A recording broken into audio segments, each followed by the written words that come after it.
নমস্কার বন্ধুরা, আজকে আমি বানাবো ডিম ভাপা। তার জন্য প্রথমে আমি 3টে ডিম নিয়ে নিলাম। এবারে 3টে ডিমকে ভালোভাবে এই কাঁটা চামচ দিয়ে এরকম করে ফুটো করে নেব।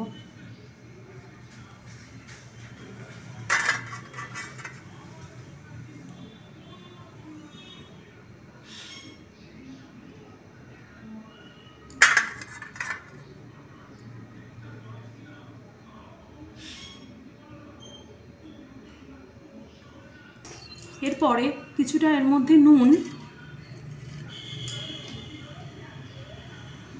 1 চামচ হলুদ গুঁড়ো, 1 চামচ জিরের গুঁড়ো, যে যেমন ঝাল খাবে সেই অনুসারে ঝাল, লঙ্কার গুঁড়ো, আর আমি একটা পেস্ট তৈরি করে রেখেছি সাদা সর্ষে, কালো সর্ষে, পোস্ত। সাদা সর্ষের ভাগটা একটু বেশি দেবে, কালো সর্ষের ভাগটা একটু কম দেবে, তাহলে অতটা তিতো লাগবে না। আর পোস্তটা দেবে সামান্য। এবার এর মধ্যে পুরো পেস্টটা ঢেলে দিলাম।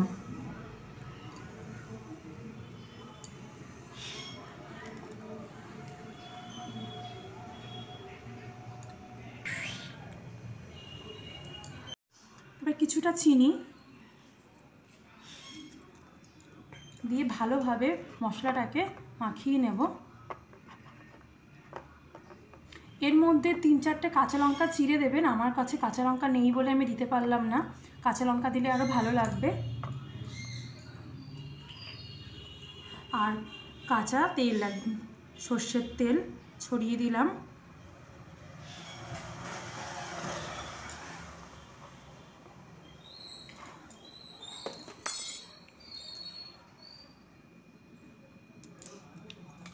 আমি কিছুটা আলু দিলাম, কারণ আমার আবার কত্ত মাসের আলু ছাড়া চলে না। আপনারা এটা শুধুও করতে পারবেন, বা কি এই কুচি কুচি করে আলু কেটে দিলেও এতে খারাপ লাগে না, ভালোই লাগে। সব দিয়ে দিলাম।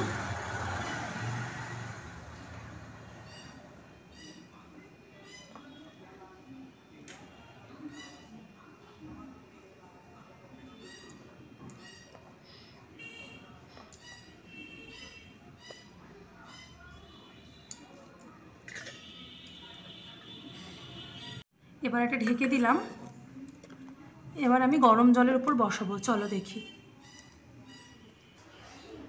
আমি একটা ফ্রাইং প্যানে জল বসিয়ে দিলাম গরম করতে।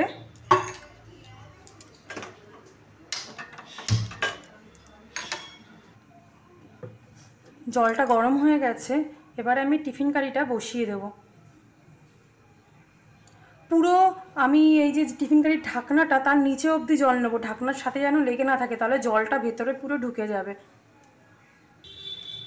দেখতে পাচ্ছ আমি কীরকমভাবে নিয়েছি, অনেকটাই ঢাকনার এর থেকে অনেকটাই নামিয়ে নিয়েছি। জলটা এরকমই জল নেবে, নিয়ে স্টিমটা একদম কমিয়ে দেবে।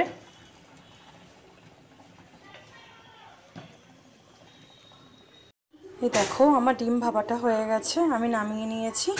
কেমন হয়েছে কমেন্ট করে জানিও। টাটা।